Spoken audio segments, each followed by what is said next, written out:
Pronto, pessoal. Boa noite a todos, graças a paz. A partir desse momento estamos em gravação, então eu passo a palavra para o reverendo Aguinaldo.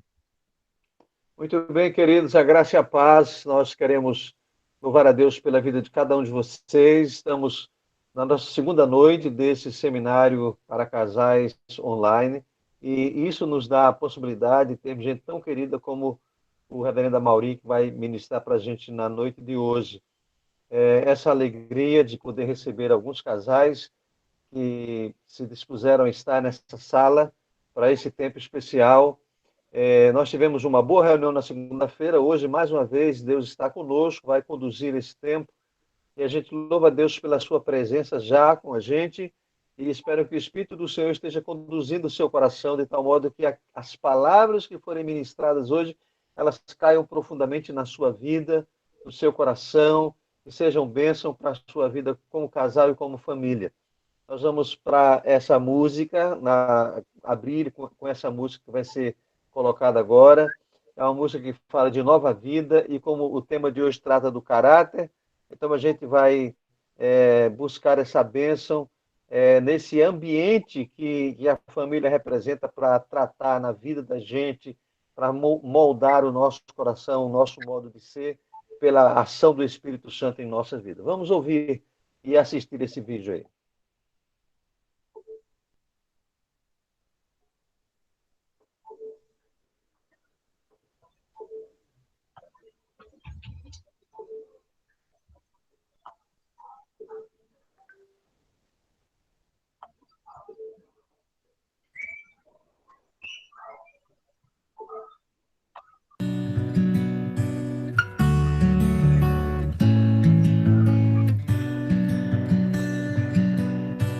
Nasce um novo dia, a cruz está vazia, nada nos separa mais do teu amor, Jesus. Cremos, Deus, que há em ti perdão e cura, ó Senhor. O que era velho já passou, nova criatura sou. Uma nova vida floresce, graças ao Cordeiro que foi entregue. Não há como explicar um Deus que se fez homem para nos salvar. Ressurreto está o meu Senhor. Agora eu posso crer no amanhã. Não há como explicar um Deus que se fez homem por nos amar. Amar.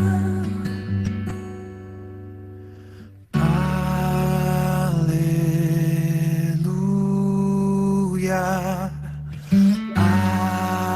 Aleluia. Não há como explicar um Deus que se fez homem para nos salvar.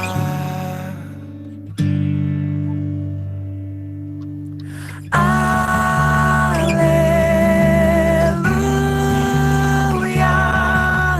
Aleluia.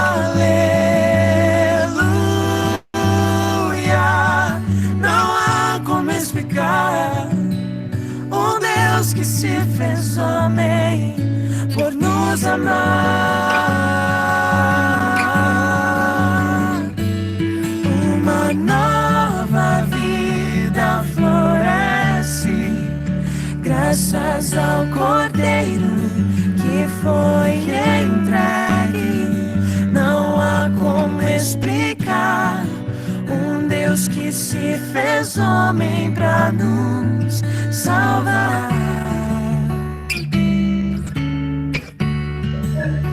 Ressurreto está o meu Senhor.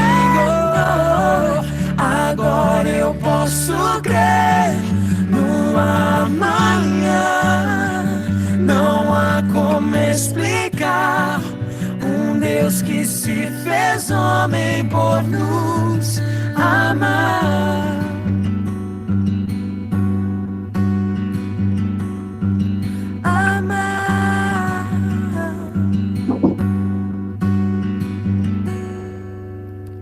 E eu sou livre. Eu sou livre. Nada além do sangue, nada além do sangue de Jesus.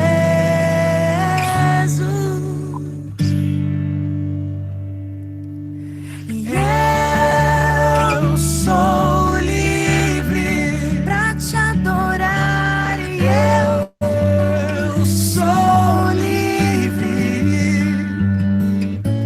Nada além do sangue, nada além do sangue de Jesus.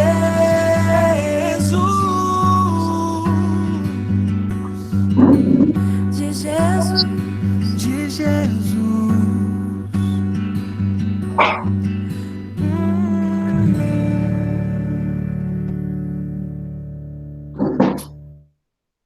Graças a Deus, a palavra do Senhor, ela nos diz na carta de Paulo aos Efésios, capítulo de número 4, os versos 20 a 24, as seguintes palavras.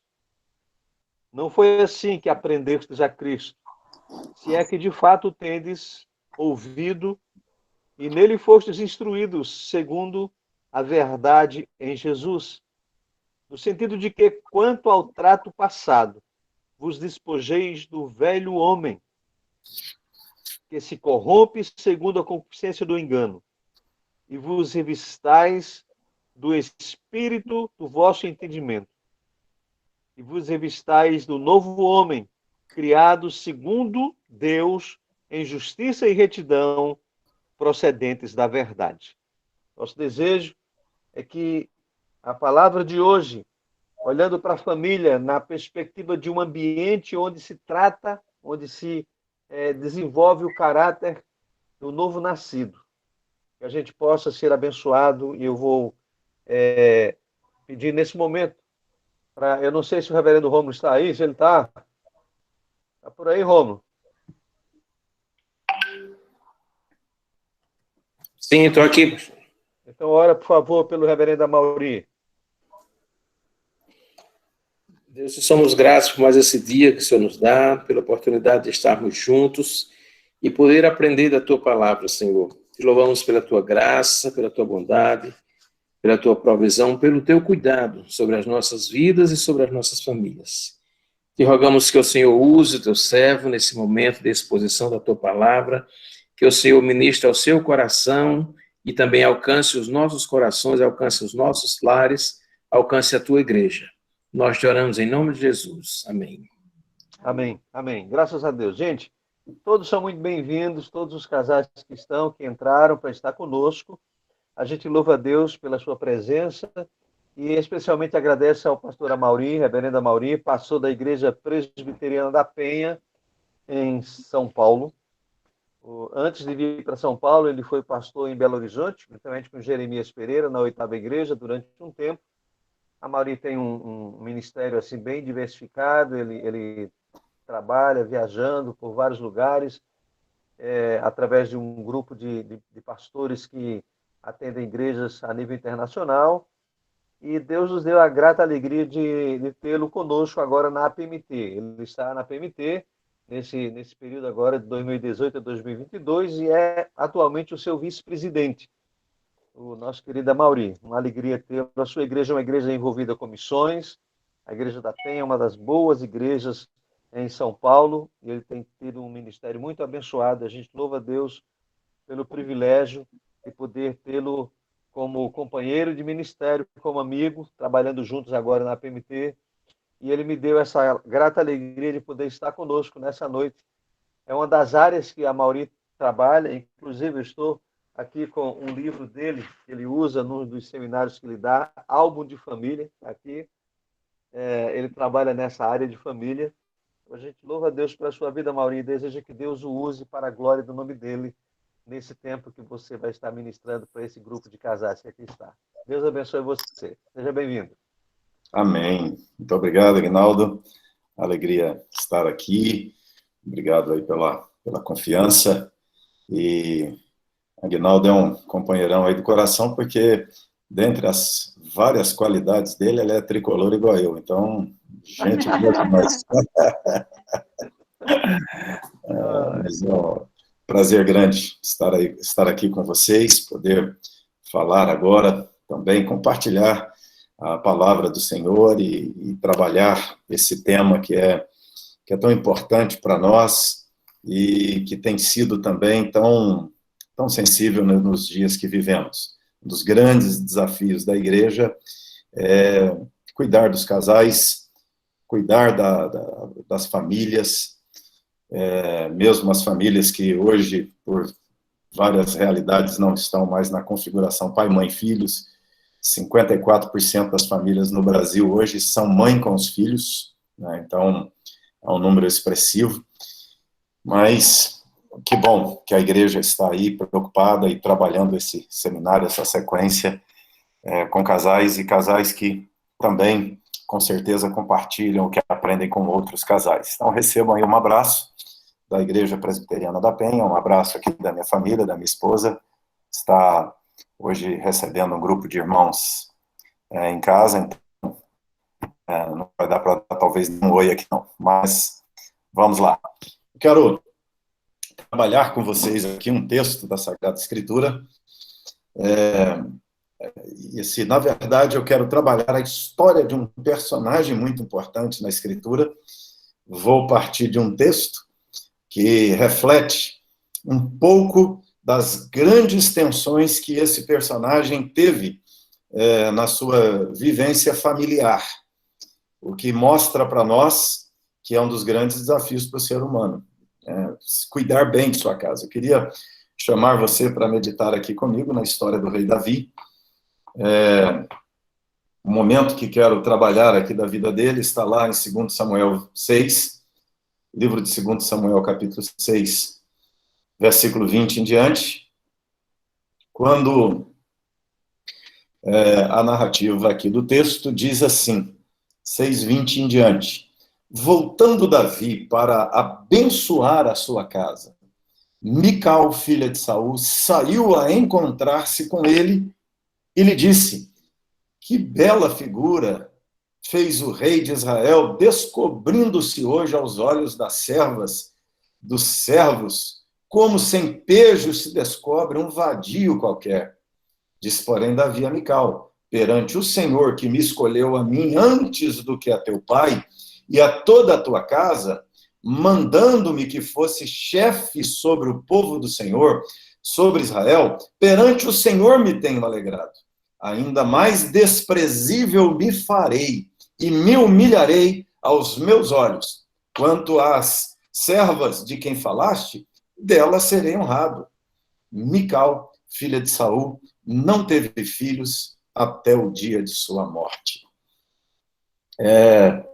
Como falei aqui, eu quero trabalhar aqui a história de Davi toda, mas a partir desse texto aqui, esse texto reflete bem para nós as complexidades da vida de Davi. Davi aqui está trazendo a arca para Jerusalém, e no entusiasmo de trazer a arca para Jerusalém, que reflete seu êxito como rei, que reflete seu êxito até como líder espiritual da nação de Israel, porque é a arca da aliança, é o símbolo da presença de Deus com eles, é o objeto mais sagrado do templo, né? E ele está trazendo essa arca da aliança para Jerusalém, tirando da tenda, ou trazendo junto com a tenda, onde depois ele vai construir o templo, e o templo, né, finalizado ali por Salomão, conterá essa presença da arca. Davi está ali diante daquele objeto que tem uma história, que tem um valor,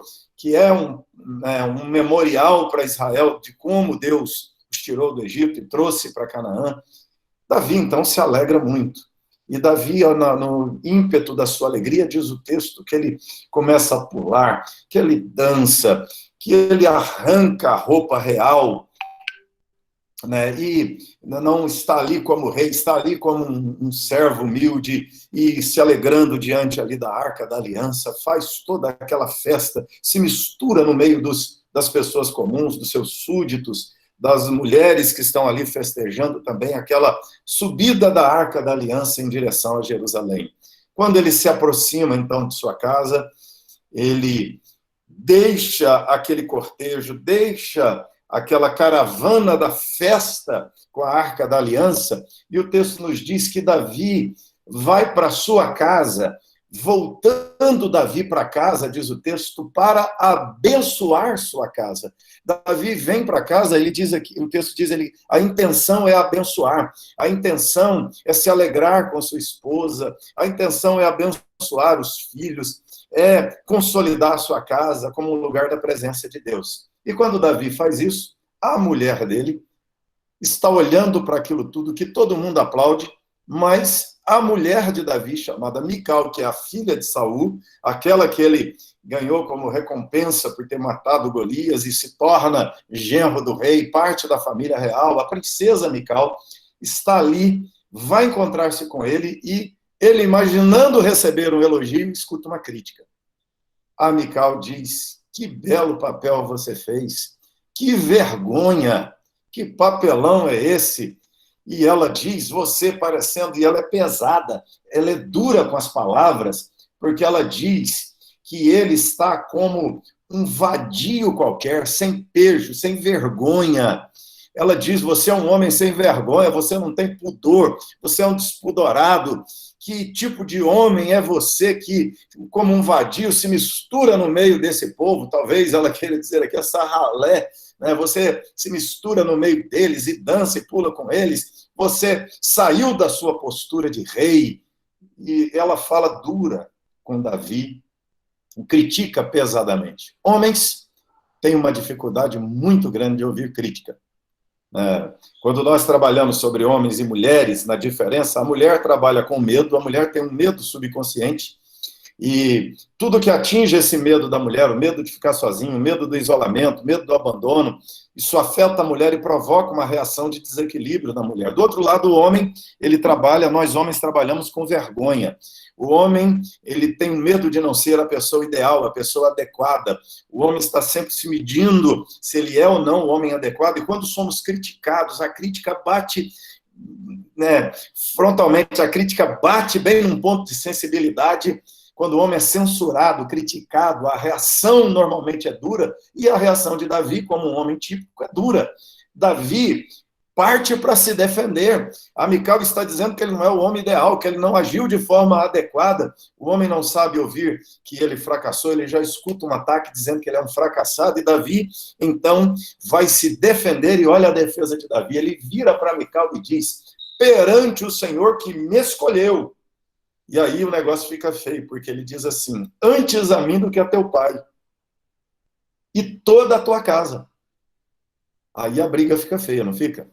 Porque geralmente quando a gente tem um conflito conjugal e envolve família, aí você critica a família dela no meio de uma briga conjugal, ela critica a família dele no meio de um conflito conjugal, é complicado. E Davi vira e fala assim, olha, Deus me escolheu no lugar de seu pai fez besteira, seu pai fez bobagem, seu pai foi louco, seu pai... Aí ela vai escutar um monte de coisas que Davi não falou, mas ficou, com certeza, extremamente ofendida.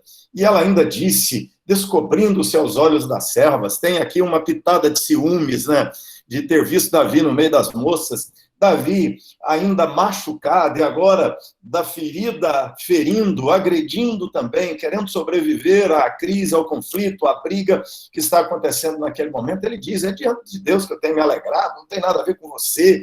E ele fala, eu vou me fazer mais desprezível ainda, vou me humilhar mais. E aí, para piorar a briga, ele coloca as meninas no meio. Ele diz, está vendo aquelas servas lá que você despreza? Elas me honrarão. Davi vem com aquele discurso assim, lá fora de casa, todo mundo me elogia, aqui dentro eu sou criticado, aqui eu não sou compreendido, aquelas meninas lá me entendem, elas me admiram, elas me amam. E aí a Mical, mais atingida e mais provocada ainda. E olha que cena triste. O texto termina dizendo que a Mical não teve filhos até o dia de sua morte. Davi foi para abençoar a casa, mas a bênção terminou numa briga, terminou num conflito. E Davi, aqui o texto quando diz Mical não teve filhos, ligando a esse fato, ou Mical ficou estéril, ou Davi não foi mais para a cama com Mical. Pode ser as duas coisas, uma das duas coisas aqui, tem a possibilidade das duas coisas, ou seja, daquele dia em diante, Davi desprezou Mical de tal forma que não foi mais para a cama com ela. E por isso ela nunca deu filhos a Davi. Ou ela ficou estéril, uma das interpretações clássicas é que ela teria, então, ficado estéril. Bom, a situação de Davi é complicada. Por quê? Quando nós vamos falar de caráter, Davi teve aqui um momento, um tempo complicado da sua vida, que o caráter de Davi foi negociado, foi flexibilizado. Davi tropeçou na preservação de seu caráter e não conseguiu preservá-lo. Se você olhar a história de Davi inteiro, você vai olhar na Bíblia que Davi casou-se com Mical. Depois, por causa de um conflito familiar dele com seu sogro, o sogro o persegue e ele, para não ser morto, foge de casa, até ajudado por Mical. Mas Davi, enquanto está fora, Saul pega Mical e dá em casamento a outro homem. Mical vira esposa de outro, ainda casada com Davi. E aí a confusão vai ficando, a coisa vai complicando mais. Porque Davi, então, vira foragido, e foragido, percorrendo ali vários lugares, se escondendo do rei, ele conhece uma mulher chamada Abigail. Davi, casado com Mical, casa com Abigail. Agora ele tem Mical, a esposa que está com outro, e ele casou com Abigail, que é a viúva de Nabal. Mas Davi casou também com uma mulher chamada Ainoã, a jezreelita. Depois ele casa com Eglá. Depois ele casa com Maacá. Casa com uma outra mulher chamada Abital. Casa com uma outra mulher chamada Ragite. Talvez porque ele perdeu a sua mulher, ele quer compensar. E ele casa com uma, casa com outra, casa com outra, casa com outra. E agora, Davi está casado com Mical, que é a sua esposa, porque quando ele vira rei de Israel, ele vai lá e toma a Mical do Palti de volta para si, e agora ele tem Mical e tem todas as outras 6 esposas que ele conquistou. Ele tem 7 esposas. Ele tem uma esposa para cada dia da semana. Mas Davi, como se não bastasse, ele ainda se encanta com uma mulher que é a esposa de Urias, chamada Batseba. Davi está ali na varanda do palácio, vê aquela moça tomando banho ali no jardim do palácio, ele acha a mulher linda, maravilhosa, e ele então tem que possuir aquela mulher, ele tem que tê-la, porque ele fica obcecado por ela. Davi já tem 7 esposas, mas ele ainda acha espaço na agenda para trair as 7. E ele trai, Davi tem 7, que já é uma relação complicada, e ele ainda adultera. E tem um caso com Batseba, que fica grávida. E aí ele tem que trazer o marido da guerra para ver se o marido vai para a cama com ela, para dizer que o filho era dela. O marido não vai, e ele manda o homem para a guerra para morrer, manda colocá-lo num campo de batalha, num lugar que ele morreria, ele morre. Ou seja, Davi ainda causa a morte, manda matar Urias. Davi teve filhos com essas mulheres. Ele teve um filho chamado Aminon, que é filho de Ainoã, teve um outro chamado Quileabe, teve com Abigail, Absalão, teve ainda, né, aqui você vai ver a lista, Joabe, Adonias, Cefatias, Itreão, você vai encontrar o Simeia, o Samua, né, o Sobabe, o Natã, o Salomão, que estão todos filhos de Batseba, aquela que ele tomou de Urias. Você vai encontrar o Ibihar, o Elishua, Elpelete, Elishama, o Eliabe, Elipelete, o Nogal, o Nefeg, o Jafia, e ainda tem a Tamar, que é aquela moça que foi estuprada pelo próprio irmão. Então, só nessa listinha aqui nós temos 20 filhos de Davi. Davi tinha 8 esposas e vários filhos. Essa é a realidade da vida de Davi. É a casa de Davi. Por isso que eu estou dizendo que o caráter de Davi foi flexibilizado. Isso aqui trouxe consequências terríveis para Davi. Eu quero falar aqui, então, para vocês, em primeiro lugar, a partir dessa história de Davi, que é o homem segundo o coração de Deus, que é o rei de uma nação, que é um homem que compõe salmos, é o homem que matou Golias, é o homem que matou outros gigantes, é o herói nacional, é o herói de guerra, é o líder espiritual daquela nação, é o líder político daquela nação, mas Davi descuidou no cuidado do seu caráter. Isso foi caro para Davi. Então, a história de Davi aqui vai nos chamar, vai nos fazer olhar para um detalhe aqui que é, em primeiro lugar, o poder destruidor dos erros na vida da família. O poder destruidor dos erros na vida familiar, gente. Está aqui a história de Davi apontando tudo isso para nós. Como os erros podem destruir. Quando flexibilizamos no caráter. Davi, nesse momento, se torna muito carismático, mas tem pouco caráter. E ele vai deteriorando seu caráter. Ele vai piorando suas condutas. E aí, porque ele flexibilizou o caráter, você vai encontrar na vida de Davi violência. Você vai encontrar na vida de Davi uma situação de violência. A coisa vai se complicando. Vai ficando pior, você vai olhar para dentro da casa, vai olhar para a família de Davi, você vai perceber que os erros custam caro em termos de violência. Davi tem que lutar, tem que ter conflitos sérios com seus próprios filhos. O Absalão manda matar o Aminon, Davi mandou matar o Urias. Absalão tenta matar o Davi, o comandante da guarda de Davi tem que matar o Absalão, que é filho de Davi. A violência veio para dentro da casa de Davi e começa na negociação, na flexibilização, na relativização do cuidado com o caráter. Você vai encontrar na casa de Davi uma sexualidade bagunçada, distorcida. Davi tem sexo com 8 mulheres. Já tinha 7, que estava torto, e agora ainda vai para a cama com uma mulher casada e ainda manda matar o marido e assume essa mulher como esposa. E pelo jeito ele se encanta com ela, talvez pela frustração com Mical. Ele tem 4 filhos com Batseba e ela se torna uma espécie de esposa mais querida por Davi, em desprezo das outras que estavam lá na casa dele. Davi tem uma conduta sexual complicada, fora as concubinas que ele ainda possui, tem filhos com elas. Aí o Aminon, filho de Davi, se encanta pela irmã e força a irmã, a leva para a cama e a usa e abusa daquela menina. Absalão violenta as esposas de Davi na varanda do palácio, dá um show de sexo explícito na varanda do palácio. O poder destruidor dos erros na vida da família. É terrível. Você vai encontrar na vida da família de Davi ídolo. Interessante, quando Davi foge de Absalão, de Saul, seu sogro, Davi, depois do jantar tenso, vai para casa, Saul manda os soldados prenderem Davi e alguém avisa, a Mical, então, combina com Davi a fuga, e o texto diz uma coisa curiosa, o texto diz que Mical pegou um ídolo do lar, colocou debaixo do cobertor, e Davi fugiu. Quando os soldados chegam, vão matar Davi, vão lá, só tem um ídolo debaixo do cobertor, e a minha pergunta é, o que fazia um ídolo na casa de Davi?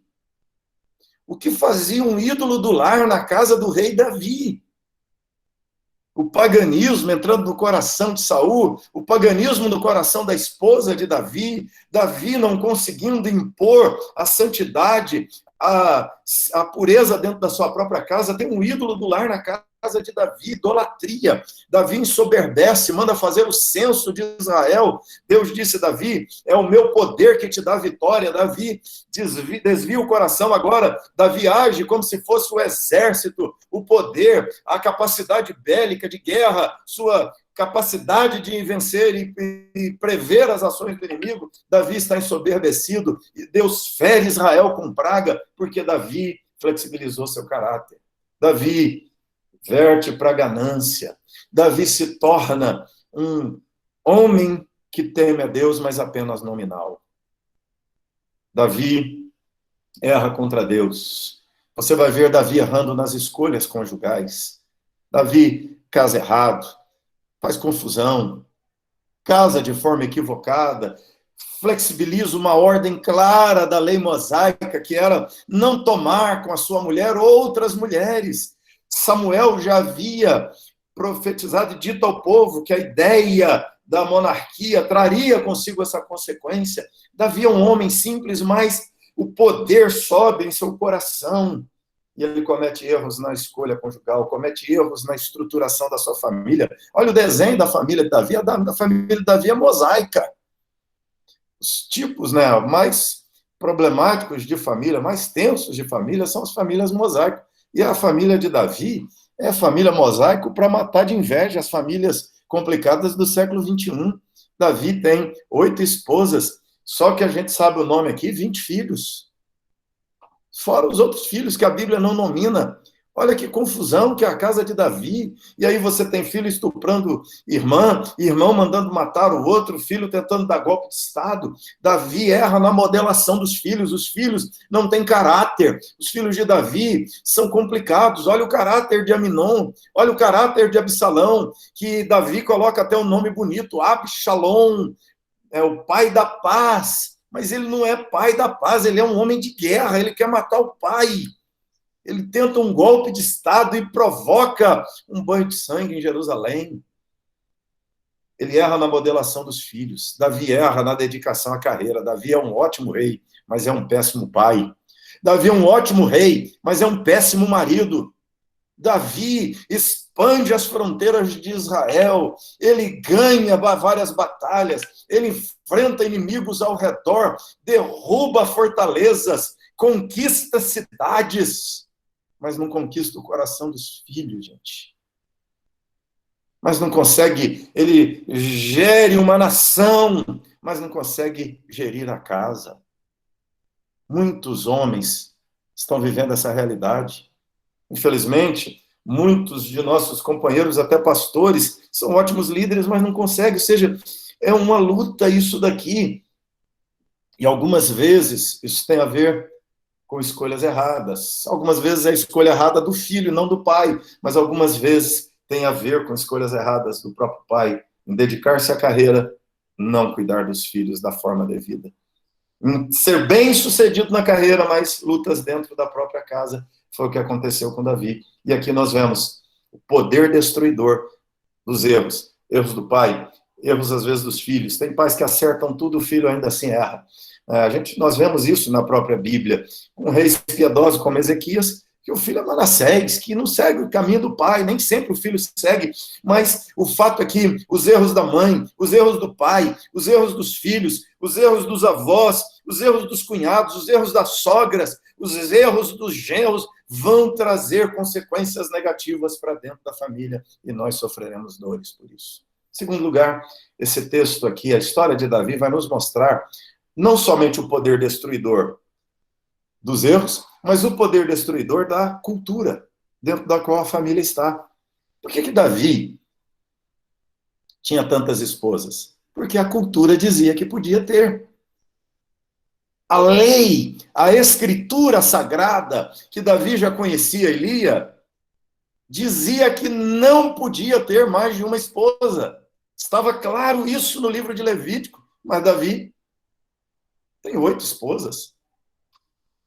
A lei dizia que não podia adulterar, mas Davi se sente rei poderoso. Ele pode mandar, ele tem o poder de mandar trazer Batseba, e nem Batseba podia se negar a Davi. E sei lá se ela queria se negar, porque a minha pergunta é o que essa mulher fazia tomando banho na varanda, lá de frente para a varanda do rei? Estava se oferecendo também? Não sei se ela se ofereceu, se Davi, que é olhudo e estava lá cobiçando a mulher do outro, se era lá um lugar reservado de mulheres tomarem banho, não sei. Mas o fato é que a cultura dizia que poderia se fazer aquele tipo de coisa, tomar aquele tipo de banho a céu aberto, Davi olhar a mulher, desejar, e ao desejar podia mandar buscar. Porque é a cultura do egoísmo, que não importa a vontade de Batseba, o que importa é a de Davi, se ele quer, ele vai e pega. Não importa o desejo do marido, é uma cultura de adultério, era uma cultura de traição, era uma cultura de sexo livre, era uma cultura hedonista, do prazer em primeiro lugar, e se eu quero ter esse prazer, eu tenho direito de ser feliz. É o que a gente mais escuta hoje, não é? Por que você quer separar? Eu não cansei, eu tenho direito de ser feliz. Davi se viu no direito de ser feliz, e a felicidade era Batseba, a mulher do outro. A felicidade era ter uma segunda esposa, a felicidade é uma terceira esposa, a felicidade é uma quarta esposa. E essa cultura do consumismo, é essa cultura do materialismo, é a cultura do hedonismo. A cultura da época era assim, e a cultura dominou, fascinou o coração de Davi. Você vai ver a cultura se replicando na vida do Aminon. O Aminon eu acho curioso, porque a Bíblia diz assim, Aminon se afeiçoou pela irmã, meia-irmã Tamar.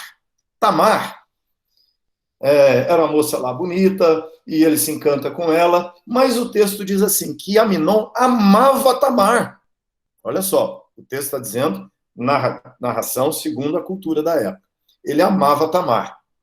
Aí ele perde o apetite, fica incomodado, está lá naquela deprê, né, angustiado, porque queria possuir a irmã, queria namorar a irmã e não dava. O primo dá uma ideia para ele, fala, rapaz, você é príncipe, você pode ter o que você quiser. Não, essa menina aí tá fácil para você, eu vou lá, vou te dar uma ajuda. Aí ele diz, finge que está doente, fala com teu pai para mandar a tua irmã aqui trazer comida para você, fazer comida e cuidar porque você vai ficar bom, você vai comer se ela fizer comida para você.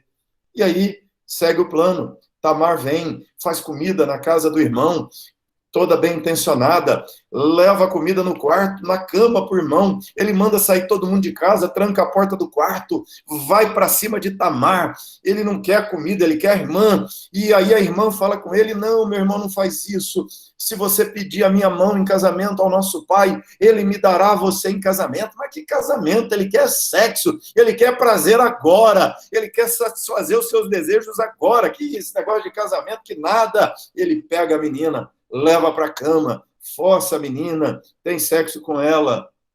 Depois do ato sexual, dia seguinte, olha o que o texto diz, que a aversão que ele teve pela menina foi maior do que o amor que ele tinha, e eu me pergunto, que amor é esse?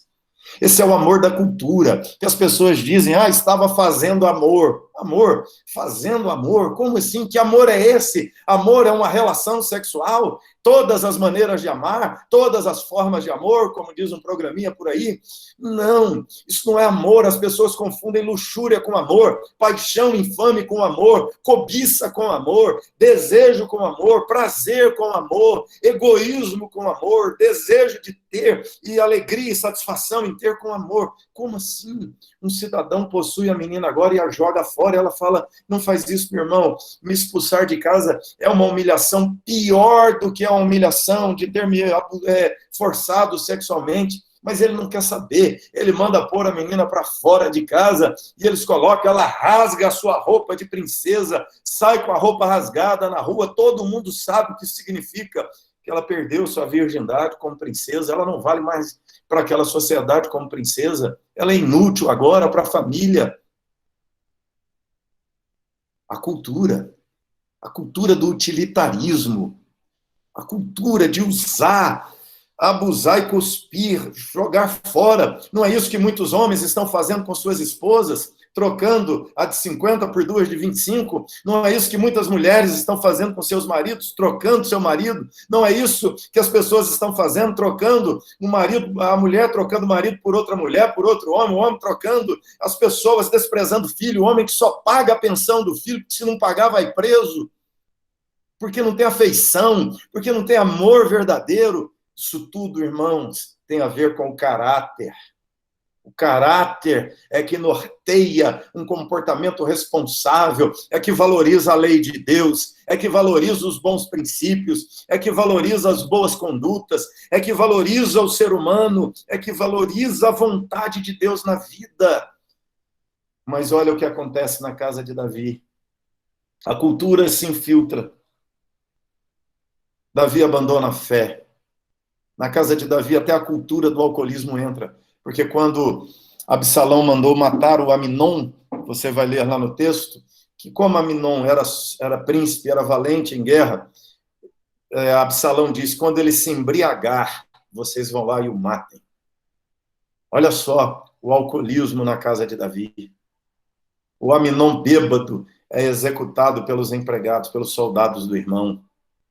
A embriaguez, tudo isso entra. Todo o lixo da cultura entra. É claro, a cultura tem coisas boas, tem expressões extraordinárias, mas quando a cultura se solta da lei de Deus, quando a cultura vai contra a lei de Deus, ela precisa ser censurada, ela precisa ser filtrada, mas não houve filtros. Eles assimilaram todos os elementos da cultura, flexibilizaram todas as proteções e divisas da casa, e a consequência disso é que a casa de Davi não era regida pela lei de Deus, ela era regida pela cultura vigente, pela cultura do mundo daquela época, que já havia derrubado Saul, agora vem causar danos terríveis dentro da casa de Davi. A cultura do poder, da luta pelo poder, da politicagem. Absalão fica na porta do palácio, depois que ele volta do cativeiro por ter matado o irmão, e quando o povo vai entrar, ele pergunta, vocês vão aonde? O sujeito diz, eu tenho uma audiência com o rei. Absalão fala, que rei que nada, não tem rei que vai te atender aqui não. Fala comigo o que você quer e eu vou atender você, eu vou ajudar você, fala qual é a sua causa. E a Bíblia diz que Absalão roubou o coração do povo, fazendo politicagem, manipulação, mentira, cultura da manipulação, da mentira, da politicagem. Isso é cultura do mundo, gente. Mas, quando nós flexibilizamos o caráter, isso entra na nossa casa. E quando isso entra na nossa casa, isso traz consigo destruição. O poder destruidor da cultura na vida da família de Davi. Terceiro lugar, que é o mais importante, então, para nós. Até aqui é só tragédia. Até aqui é desanimadora a história de Davi. Mas o terceiro e último ponto nosso aqui, a terceira e última afirmação aqui, é aquela que eu quero, que é a central para nós. A história de Davi está aqui na Bíblia, que é o livro santo, porque a história de Davi nos mostra o poder restaurador da graça de Deus na vida da família. O poder restaurador da graça de Deus na vida de uma família. Essa família está totalmente estragada, prejudicada, destruída, Davi com a sua alma ferida, como resultado do adultério com Batseba, ele teve um filho, a criança nasce e morre, Davi chora, jejua, mas Deus não ouve a oração de Davi, a criança morre. Depois ele recebe a notícia que seu filho Absalão foi morto por seu comandante. Davi anda na varanda do palácio gritando, Absalão, meu filho, Absalão, meu filho, Absalão, meu filho. Que dor Davi tem no coração de ver o filho morto, sabe que é por causa dele. O Aminon já havia sido morto, a Tamar estuprada. Olha que tristeza, as dores que Davi vivencia na sua casa. Mas Davi, ele compõe um salmo extraordinário. Ele compõe um salmo maravilhoso. Eu acho interessante na história aqui que um dos filhos de Davi, se você olhar na lista dos filhos de Davi, um dos filhos dele é exatamente Natã. Um dos filhos de Davi é Natã. E Natã é exatamente filho de Davi com Batseba. Sabe quem é Natã? Natã é aquele profeta, guerreiro, valente, corajoso, que um dia, enviado por Deus, foi ao Palácio Real, conta uma historiazinha para Davi, dizendo, Davi, tinha um homem que tinha só uma ovelhinha, era o pet da família, eles cuidavam daquele animalzinho, comia na mesa com as crianças amavam aquele animal de estimação, era assim, o centro daquela família, uma história assim, e ele tinha um vizinho que tinha muitas ovelhas, esse vizinho que tinha muitas ovelhas recebe uma visita, e no dia que recebe a visita, resolve fazer uma carne de ovelha assada para sua visita, e ele vai na casa do vizinho que só tem uma ovelha, rouba aquela ovelha, mata, prepara e serve como jantar para sua visita. O profeta vira para Davi e diz o que esse homem merece. Davi era o juiz, era a Suprema Corte daqueles dias. Davi levanta-se e pronuncia uma sentença de última instância, e a sentença é de morte. Ele diz, esse homem merece pena de morte, esse homem tem que morrer. Natã vira para Davi e diz, você, esse homem. Porque Urias só tinha uma esposa, você tinha 7, e você tomou a esposa de Urias, e você ainda mandou matar Urias. Muitos reis mandariam matar um profeta atrevido desses. Mandaria prender esse profeta. Por causa de uma situação menos grave, um pouco parecida, João Batista perdeu a cabeça. Mas Davi se quebrantou.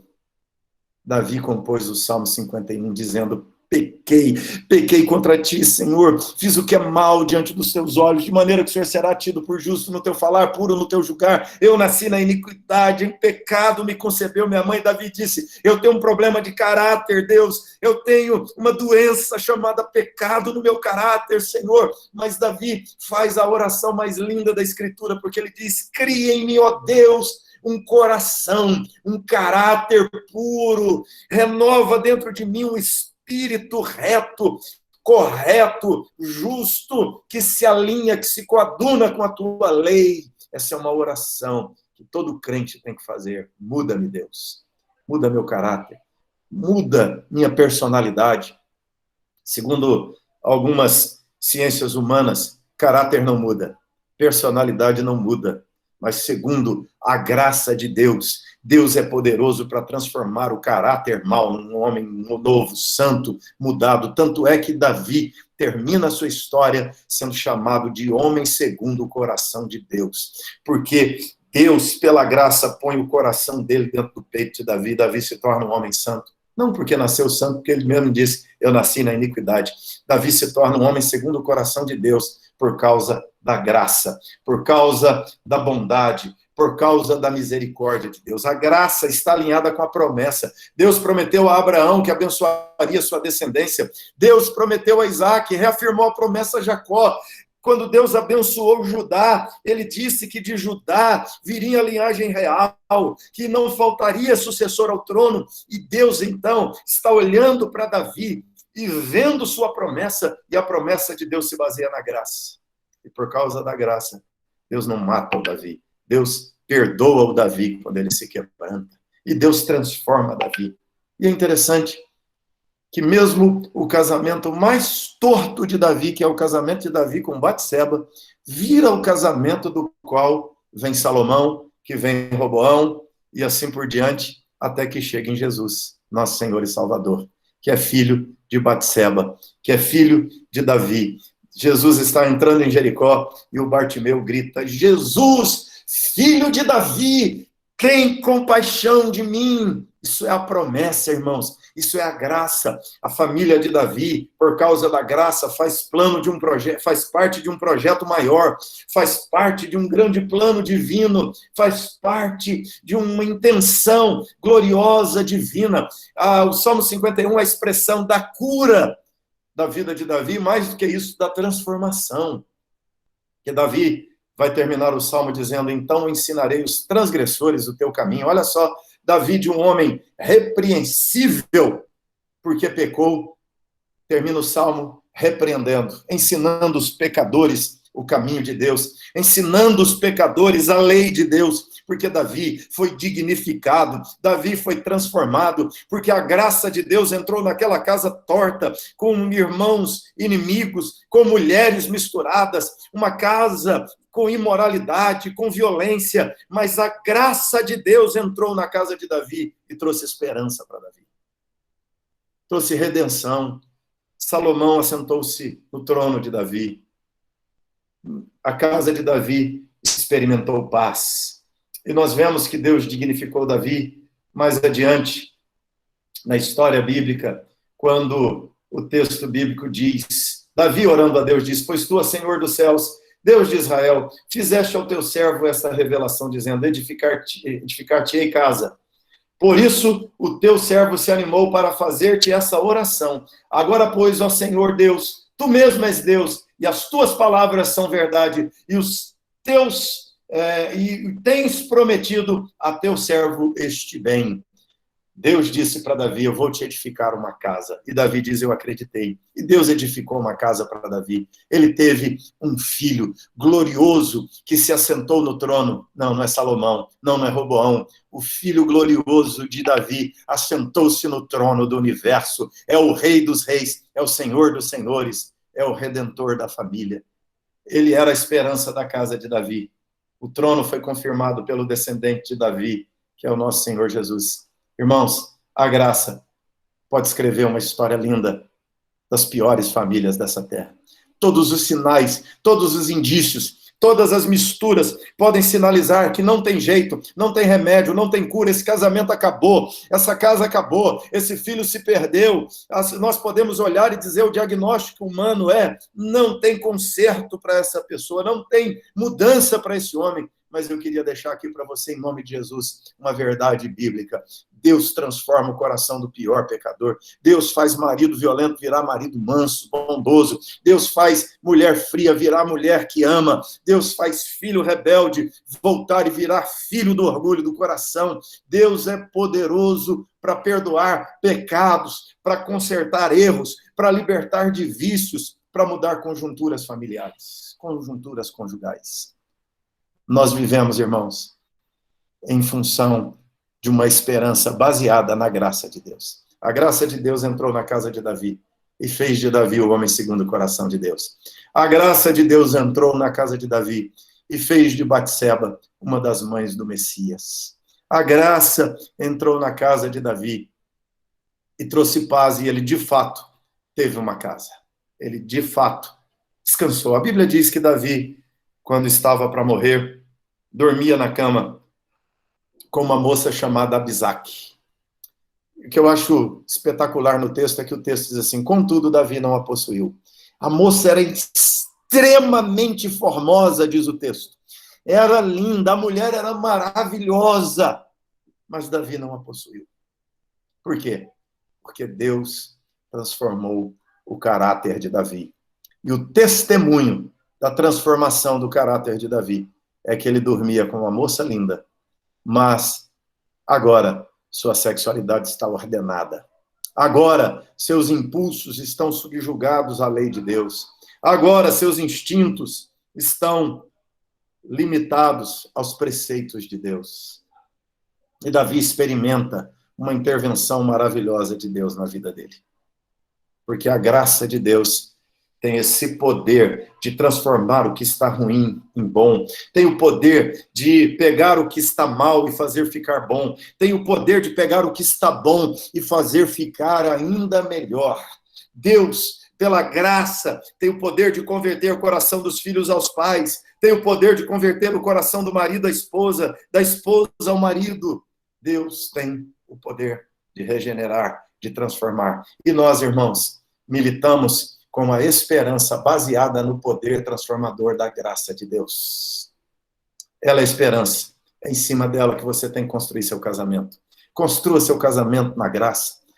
Crie seus filhos com base na graça do nosso bom Deus. Porque essa é a base sólida, esse é o fundamento sólido. Deus te ajudará, Deus te sustentará e até mesmo milagres necessários Deus fará. Deus vai transformar pessoas dentro da casa. Deus vai mudar realidades dentro das famílias. O Senhor Todo-Poderoso é quem pode nos socorrer e ajudar. Essa história nos aponta o poder destruidor dos erros na vida da família. Muitas famílias na nossa sociedade estão destruídas, estão arrasadas, estão feridas, machucadas, pessoas arruinadas por causa de seus erros, porque flexibilizaram no caráter. A nossa oração aqui tem que ser a de Davi. Cria em mim, ó Deus, um coração puro, como marido, como mulher, um coração de filho puro. Me dá um coração de mãe puro, me dá um coração de pai puro, um coração de nora, de sogra. Deus cria um espírito reto, que não se entorta, que não desvia, que não desvirtua as coisas, que não distorce os fatos, mas que enxerga com sobriedade, com lucidez, conduzido pela graça do Senhor. E Deus nos dará a bênção de ser homens e mulheres segundo o coração de Deus. E Deus nos dará a bênção de ter casamentos segundo o coração de Deus. E Deus nos dará, e que Ele dê a cada um a alegria de ver seus filhos sendo homens e mulheres segundo o coração de Deus, pelo derramar da graça de Deus sobre o casamento e a casa de cada um de vocês, em nome de Jesus. E que Ele abençoe todas as áreas das vidas de vocês, para a glória do nome dEle. Amém.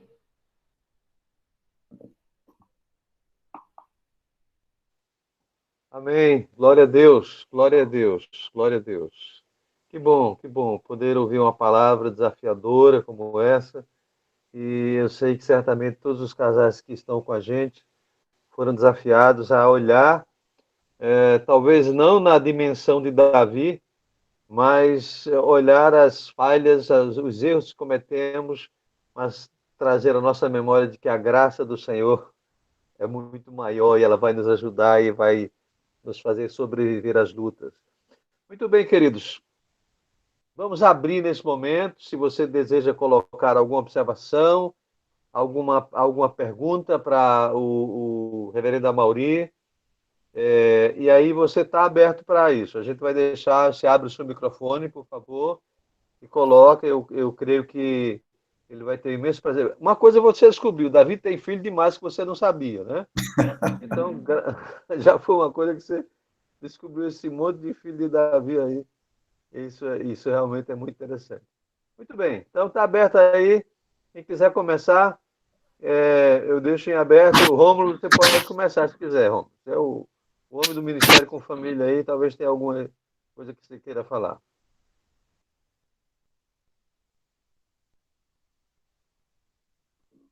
Está aqui ainda, Rômulo? Já foi?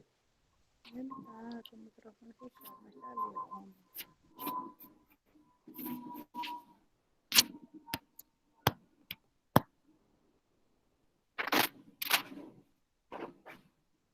Muito bem, queridos. Estou aguardando. Fala, Pastor, eu não entendi, cortou aqui para mim. Eu disse que você, como coordenador do Ministério com Família, você pode abrir o diálogo aí. Então, louvo a Deus pela palavra, foi extremamente graciosa para as nossas vidas. E eu creio que o exemplo de Davi realmente é um exemplo que nos impulsiona muito a olhar para nós. E quando eu olho para esse exemplo de Davi, eu percebo assim que, embora sejamos pecadores, falhos nos nossos relacionamentos, Deus olha para nós como seus filhos, como olhava para o seu ungido, e tem propósitos nas nossas vidas. Os nossos casamentos, os nossos relacionamentos não são por acaso. Deus tem propósitos. E as dificuldades que vivenciamos nos nossos casamentos também fazem parte do propósito de Deus. O reverendo Amaury colocou essa. Muitas vezes, situações que vivenciamos fazem parte de um plano maior, né, que nós, às vezes, não percebemos no momento em que enfrentamos as dificuldades. Mas, certamente, Deus tem propósitos para glorificar o seu nome através das nossas vidas, dos nossos casamentos. Louvo a Deus pela palavra, que Deus abençoe, que faça diferença nos nossos relacionamentos. Amém, amém. Muito bem, mais alguém quer falar? Lá da Bahia, tem alguma palavra aí, ó? Jadelson, você é homem falante com Luciana? Pastor, duas coisas. Uma, primeiro, eu fico imaginando que um evento desse deveria ter uma lista de espera de pessoas querendo participar, tal grau de conhecimentos que a gente acaba adquirindo, né? E a gente vê que não preencheu totalmente, mas louvável as pessoas que estão. Eu queria que o pastor detalhasse um pouco mais a questão da influência de Cai sobre sobre a vida de Davi. Aquele momento, eu não ouvi, um divisor de águas, né, na vida de Davi.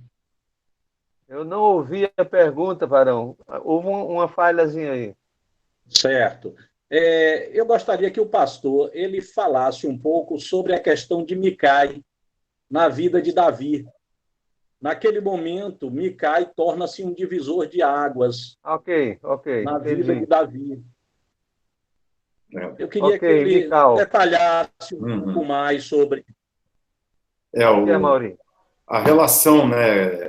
Essa relação, ela começa complicada lá de trás, porque quando Davi se casa com... Davi primeiro recebeu, né, o juramento de Saul, que se ele tinha a promessa, quem matasse Golias casaria com a filha do rei. E Saul não cumpriu a promessa e casou a filha dele com outro. E aí, por fim, né, Davi ali, ele acaba sendo forçado a cumprir a promessa, mas mesmo assim ele manda Davi trazer 100 prepúcios de filisteus, e a ideia de Saul é que Davi ia tentar matar os filisteus e morrer e não casava com a filha dele. Mas Davi vai lá e traz 200 prepúcios. Então, assim, casar com a filha do rei acaba sendo um laço para Davi desde o começo. Davi não percebe, mas ele está entrando numa enrascada muito grande, porque o sogro é complicado. Quer dizer, ele entra num casamento que o sogro, para ele entrar no casamento, arma uma cilada para matá-lo. Mas mesmo assim ele traz 200 e casa com a menina, né?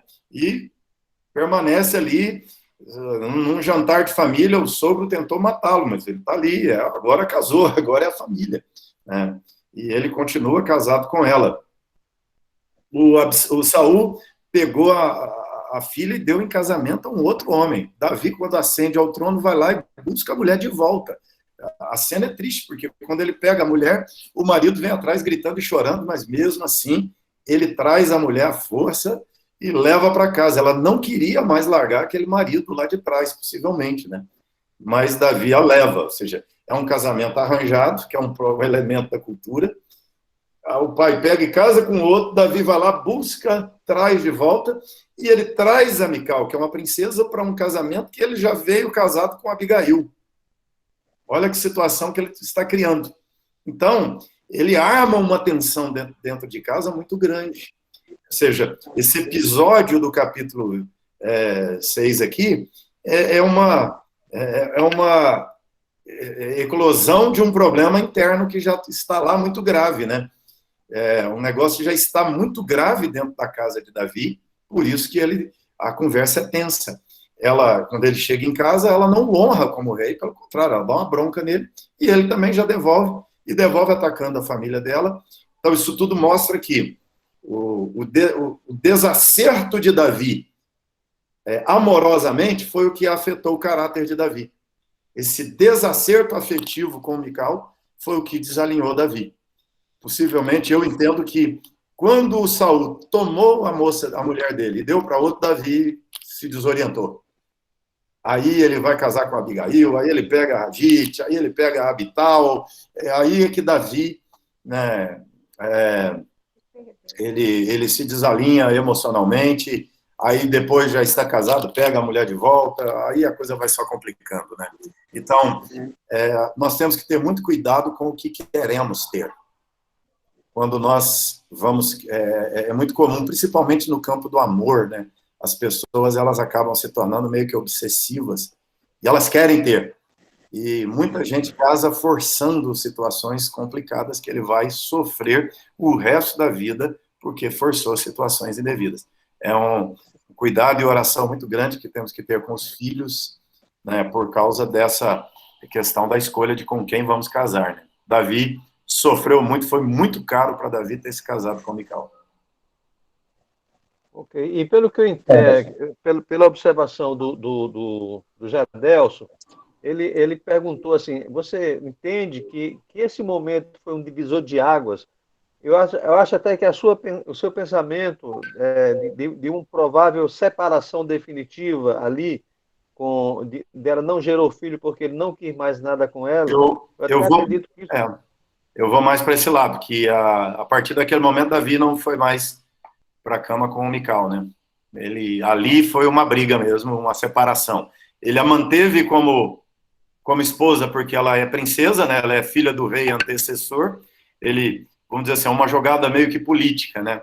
Precisa mantê-la no palácio para autenticar para algumas pessoas o seu reinado, a sua autoridade como rei, mas não era mais esposa dele, por isso que ela não teve filhos. Ok. Muito bem. Mais alguém gostaria de fazer um comentário e levantar uma pergunta para a gente ir adiante?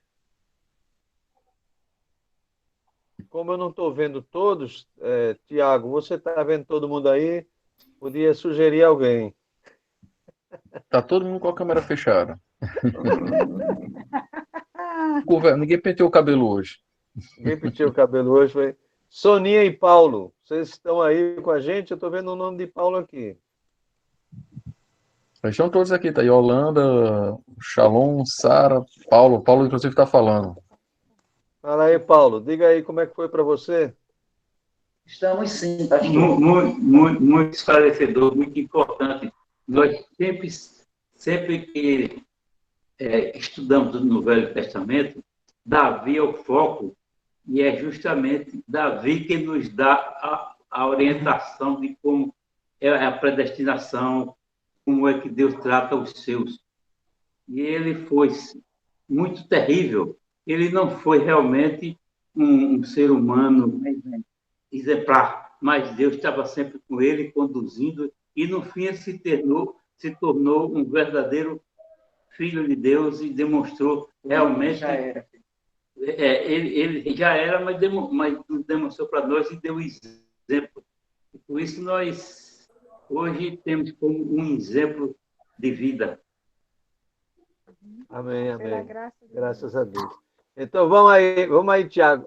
Tiago, diga quem está, que eu só estou vendo na minha tela aqui, você, Rômulo. Eu tenho uma pergunta. Eu tenho uma pergunta. Fala, Shalom. Pastorzão, é o seguinte, o senhor falou muito aí sobre a questão do compromisso que Davi tinha com Deus e que isso trouxe restauração à vida e à família dele. Só que a gente percebe que na vida de Davi a espiritualidade dele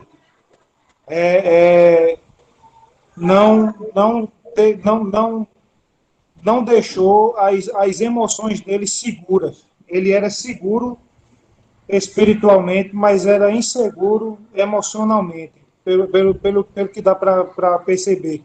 E a gente percebe muito isso em famílias cristãs, né? Pessoas que têm boa fé, que estão no serviço a Deus e tudo tal, como era o papel de Davi, estar no serviço a Deus, comandando o povo de Deus e tudo tal, mas que em determinados momentos da história eles apresentam certa fragilidade emocional, e daí a questão das escolhas ruins.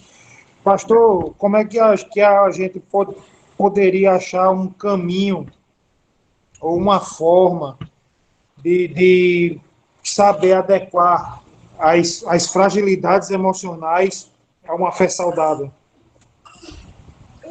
Eu comecei aquela onda lá atrás de turma lendo o Augusto Cury sobre inteligência emocional. Comecei a achar bem interessante, né, várias coisas que o Augusto Cury vai falar sobre inteligência emocional. Eu vejo, né, o estudo correto da Escritura, assim, se existe um livro que pode produzir inteligência emocional em nós, é a Escritura, é a palavra de Deus. O Salmo 119, ele vai dizer, né, um dos versos conhecidos, guarda no coração a tua palavra para não pecar contra ti. Nós costumamos trabalhar muito a palavra de Deus intelectualmente. Nós costumamos trabalhar muito no campo da mente, do intelecto, e aproveitamos pouco de como a palavra de Deus pode moldar nossas emoções. E aí, isso tem que ser melhor trabalhado, né, tanto na pregação, na vivência do nosso povo com a palavra. Nós precisamos ensinar nosso povo não só a decorar, memorizar a Escritura, mas também a vivenciar a Escritura, a se apropriar da Escritura de tal forma que ela molde o coração, que ela proteja o coração, né? E aí, falando de coração como sede das emoções, nós exploramos pouco da Escritura a questão da inteligência emocional que a Escritura pode produzir em nós. Aí esse é um desafio para nós, pregadores, é um desafio não só na pregação, mas no discipulado. O discipulado é altamente significativo aqui. No discipulado, nós temos uma grande oportunidade de treinar as emoções das pessoas à luz da Escritura Sagrada. Levar as pessoas a entender os princípios da Bíblia que nos ajudam a ter emoções mais sensatas, mais sábias, reagir com mais inteligência emocional às perdas, ao sofrimento. Isso se dá, né, essa imaturidade aí, se dá em relação a várias coisas.